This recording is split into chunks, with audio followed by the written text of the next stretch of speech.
A capital bateu um recorde no número de homicídios. Segundo dados, a quantidade de mortes já supera o registrado em 2008. E olha que 2011 ainda nem acabou.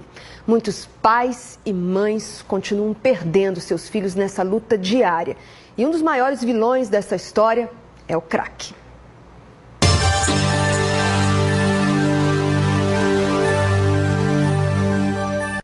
Josélia teve que buscar o filho no Instituto Médico Legal. Bruno, um garoto de 14 anos, sequestrado e morto por causa de drogas. Se eu não estivesse nesse meio aí, não tem outra explicativa, entendeu? O assassinato de Bruno é um dos crimes que fizeram de 2011 um ano de extrema violência, superando 2008, que teve 443 assassinatos na capital. Até então, o ano mais violento dos últimos tempos. Duas características estão presentes na maior parte dos homicídios registrados este ano: o perfil das vítimas e a motivação dos crimes. Foram mortos principalmente jovens, com algum tipo de envolvimento com o tráfico de drogas. O comandante do policiamento da capital acredita que o avanço do crack é uma das explicações para tanta violência. O avanço do tráfico de drogas, o uso de drogas, e isso faz com que aumente principalmente o crime de homicídio e também da tentativa de homicídio. O desafio é recuperar os dependentes, antes que se tornem mais um número na lista de vítimas fatais. Esta mãe também sente a dor de perder o filho para o crack. Mesmo tentando de tudo, ela não conseguiu salvar a vida dele, mas faz um apelo por tratamento adequado, para que outras vidas sejam preservadas. O enxame dessa droga, sabe? E está fazendo muita desgraça, muita mesmo.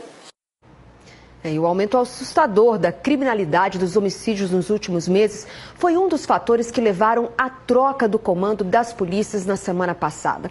No caso da Polícia Militar, assumiu o comando geral da corporação o coronel Edson Costa Araújo, que já ocupou esse posto. E as mudanças na ação da PM para combater a violência, aumentar a segurança da população, são tema do quadro Bom Dia Responde de hoje.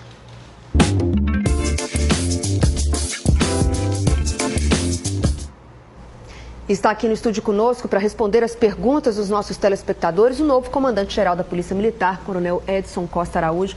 Bom dia, coronel. Bom dia, Brenda. Obrigada, antes de mais nada, pela sua presença. Bem, como o senhor assumiu já anunciando aí mudanças na questão da Rotan? Essa foi a principal, foi tema das nossas maior número de perguntas aqui e eu vou começar falando disso então, comandante. O Robson Luiz do Conjunto Veracruz, ele quer saber o seguinte: se a Rotan vai atuar nas periferias ou se vai ficar só nos setores nobres, se vai atuar à noite, durante o dia, pois os comércios, por exemplo, da região onde ele mora, estão à mercê dos bandidos durante o dia e principalmente à noite. Bem, a Rotan, ela existe para um tipo de atividade específico. Ela atende uma modalidade de ocorrência que foge ao padrão normal. Então, todas as ocorrências de uma tipologia que envolva o uso de armas ou algum componente mais agressivo, a Rotan ela deve se encarregar desse tipo de ocorrência. E não pode, portanto, se envolver em ocorrências do dia a dia, as ocorrências de desinteligências, que devem ser atendidas pelo policiamento normal. Vamos resumir, o que esperar da Rotan nesse momento? Qual vai ser o papel dela nas ruas? O papel dela é principalmente atuar em relação aos roubos, ao roubo ao comércio. Principalmente a minha intenção é que ela atue especificamente nas saídas de bancos. Nós queremos ter uma presença firme da Rotan para que nós possamos evitar o que aconteceu em Goiânia, os últimos dois casos aí, aconteceu no Itaú bancário, ali, do bancário. Da diarista também. São cenas que realmente constrangeram o cidadão goiano.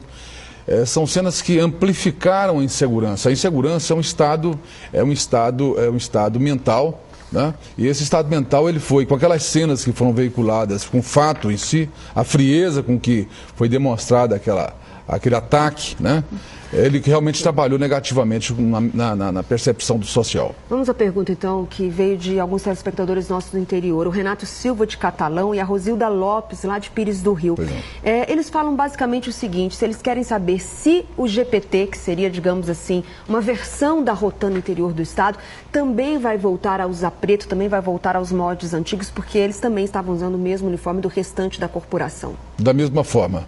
Nós vamos começar aqui pela região metropolitana e, na sequência, eu vou estar fazendo uma avaliação das unidades do interior, e o GPT volta com a farda preta, com o mesmo tipo de orientação de trabalho, né? Logicamente que com uma reformulação, com uma preocupação de controle, né? Nós temos uma preocupação muito grande de termos um trabalho de corregedoria atuante em relação a esses trabalhos. Comandante, o João Silva do Centro, ele mostra uma preocupação na pergunta dele. Ele diz o seguinte, que ele gostou da ideia da Rotan voltar aos seus moldes antigos, mas que ele tem uma preocupação. Como grande parte do efetivo foi destituído da Rotan e agora grande parte desse efetivo é formado por novos policiais, alguns inclusive que ainda estão no curso de formação, ele quer saber se esse pessoal tem preparo para desempenhar o trabalho que cabe à Rotan. Olha, a pergunta dele é muito interessante. Na verdade, experiência a gente não adquire num momento rápido de um curso. Eu estou fazendo um levantamento dos profissionais que já atuaram na Rotan. Nós não podemos generalizar, houve um afastamento, houve uma aplicação de uma medida que eu diria que não implementou uma justiça adequada. Nós estamos avaliando e alguns quadros que são profissionais bons e que têm condições de trabalhar, nós vamos retornar ao serviço. Agora, ao mesmo tempo, existe uma preocupação também da população. O Alex, por exemplo, lá do bairro Maracanã, em Anápolis, escreveu para perguntar o seguinte: os antigos integrantes, até na capa hoje do Jornal Daqui, como nós mostramos, mostra a libertação das últimas pessoas que ainda estavam presas, acusadas de fazer parte do grupo de extermínio dentro da Rotan.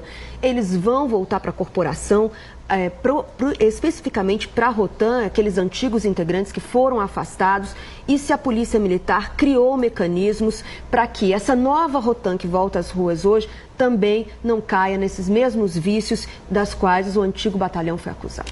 Nós temos essa preocupação de avaliar o currículo, de avaliar as condições dos policiais, e tenho tranquilidade de que nós vamos estar com um serviço de corregedoria atento, mais reforçado. Vou estar reforçando a corregedoria, vamos fazer um acompanhamento, quero o acompanhamento do Ministério Público, mas é importante que nós tenhamos condições de dar respostas para a sociedade. Ok, então, comandante, nós temos mais perguntas para serem respondidas dos nossos telespectadores, então nós vamos para um rápido intervalo e nós voltamos daqui a pouco, continuando a falar de falta de efetivo, da presença da polícia no interior. E vamos falar também da chuva do início da noite de ontem, que alagou ruas e lojas e tumultuou o trânsito da capital, ainda deixou sem energia aí vários